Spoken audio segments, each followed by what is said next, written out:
Nehemiah അധ്യായം 2.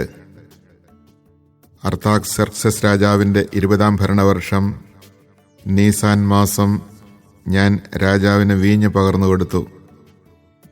ഇതിനു മുൻപ് മ്ലാനവദനായി രാജാവ് എന്നെ കണ്ടിട്ടില്ല. രാജാവ് എന്നോട് ചോദിച്ചു, രോഗമില്ലാതിരുന്നിട്ടും എന്തേ നിന്റെ മുഖം മ്ലാനമായിരിക്കുന്നു? ഹൃദയവ്യഥയല്ലാതെ മറ്റൊന്നല്ല ഇത്. അപ്പോൾ ഭയത്തോടെ ഞാൻ പറഞ്ഞു, രാജാവ് നീണാൾ വാഴട്ടെ. എൻ്റെ പിതാക്കന്മാർ നിദ്രകൊള്ളുന്ന നഗരകവാടങ്ങൾ കത്തിശൂന്യമായി കിടക്കുമ്പോൾ എൻ്റെ മുഖം എങ്ങനെ പ്രസന്നമാകും? രാജാവ് ചോദിച്ചു, എന്താണ് നിന്റെ അപേക്ഷ? സ്വർഗസ്ഥനായ ദൈവത്തോട് പ്രാർത്ഥിച്ചതിന് ശേഷം ഞാൻ രാജാവിനോട് പറഞ്ഞു, രാജാവിന് ഇഷ്ടമെങ്കിൽ ഈ ദാസനോട് പ്രീതി തോന്നുന്നെങ്കിൽ എൻ്റെ പിതാക്കന്മാർ നിദ്രകൊള്ളുന്ന നഗരം പുനരുദ്ധരിക്കുന്നതിന് എന്നെ യൂദായിലേക്ക് അയച്ചാലും. രാജാവ് ചോദിച്ചു, എത്ര നാളത്തേക്കാണ് നീ പോകുന്നത്? എന്ന് മടങ്ങി വരും?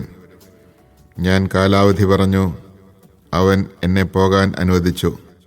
അപ്പോൾ രാജ്ഞിയും സമീപത്തുണ്ടായിരുന്നു. ഞാൻ രാജാവിനോട് അഭ്യർത്ഥിച്ചു, നദിക്കക്കരെയുള്ള പ്രദേശത്തൂടെ യൂദായിലെത്താനുള്ള അനുവാദത്തിന് അവിടുത്തെ ഭരണാധിപന്മാർക്ക് ദയവായി കത്തുകൾ തന്നാലും.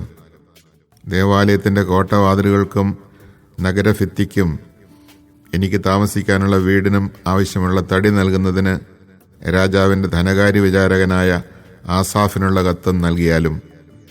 എൻ്റെ അപേക്ഷ രാജാവ് അനുവദിച്ചു. ദൈവത്തിൻ്റെ കരുണ എൻ്റെ മേൽ ഉണ്ടായിരുന്നു. ഞാൻ നദിക്കക്കരെയുള്ള ഭരണാധിപന്മാരെ സമീപിച്ച് രാജാവിൻ്റെ കത്തുകൾ ഏൽപ്പിച്ചു. രാജാവ് സേനാനായകന്മാരെയും കുതിരപ്പടയാളികളെയും എന്നോടൊപ്പം അയച്ചിട്ടുണ്ടായിരുന്നു. എന്നാൽ ഇസ്രായേൽ ജനത്തിൻ്റെ നന്മയ്ക്കു വേണ്ടി പ്രവർത്തിക്കാൻ ഒരുവൻ വന്നിരിക്കുന്നുവെന്ന് കേട്ട് ഹൊറോണ്യനായ സൻബല്ലാത്തും അമ്മോന്യനായ തോബിയ എന്ന ദാസനും അത്യന്തം അസന്തുഷ്ടരായി. ഞാൻ ജെറുസലേമിലെത്തി 3 ദിവസം അവിടെ കഴിഞ്ഞു. ഞാനും കൂടെ ഉണ്ടായിരുന്ന ചിലരും രാത്രിയിൽ എഴുന്നേറ്റു. ജെറുസലേമിന് വേണ്ടി ചെയ്യാൻ എൻ്റെ ദൈവം മനസ്സിൽ തോന്നിച്ചത് ഞാൻ ആരെയും അറിയിച്ചില്ല. സവാരി ചെയ്തിരുന്ന മൃഗമല്ലാതെ വേറൊന്നും കൂടെ ഉണ്ടായിരുന്നില്ല. രാത്രിയിൽ ഞാൻ താഴ്വരവാതിലിലൂടെ കുറുനരിയുറവ കടന്ന് ചവറ്റുവാതിലിലെത്തി.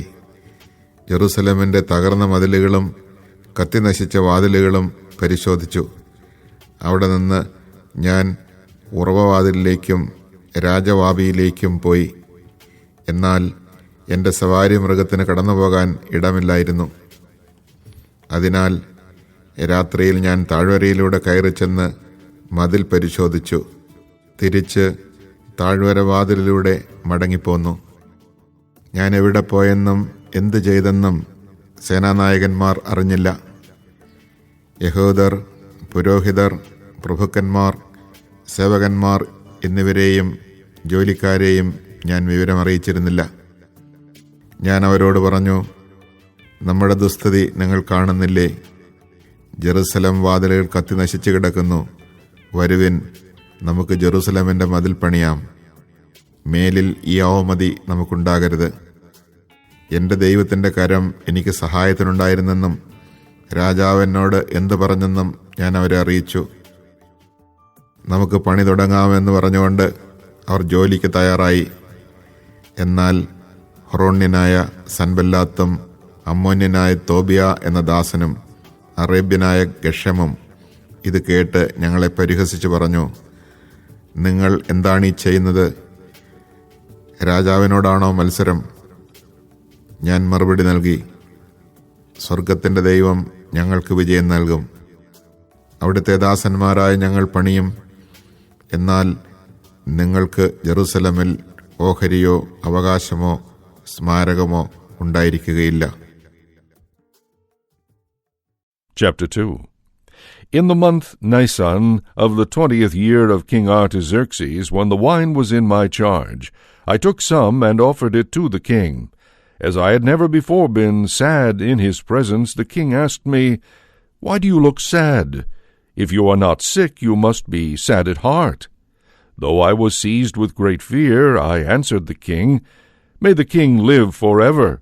How could I not look sad when the city where my ancestors are buried lies in ruins, and its gates have been eaten out by fire? The king asked me, What is it then that you wish? I prayed to the God of heaven, and then answered the king, If it please the king, and if your servant is deserving of your favor, send me to Judah, to the city of my ancestors' graves, to rebuild it. Then the king and the queen, seated beside him, asked me how long my journey would take and when I would return. I said a date that was acceptable to him, and the king agreed that I might go. I asked the king further, If it please the king, let letters be given to me for the governors of west of Euphrates, that they may afford me safe conduct till I arrive in Judah.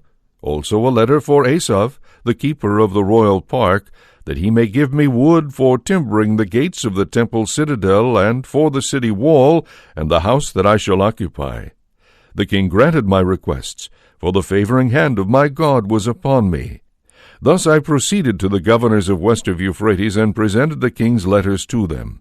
The king also sent with me army officers and cavalry.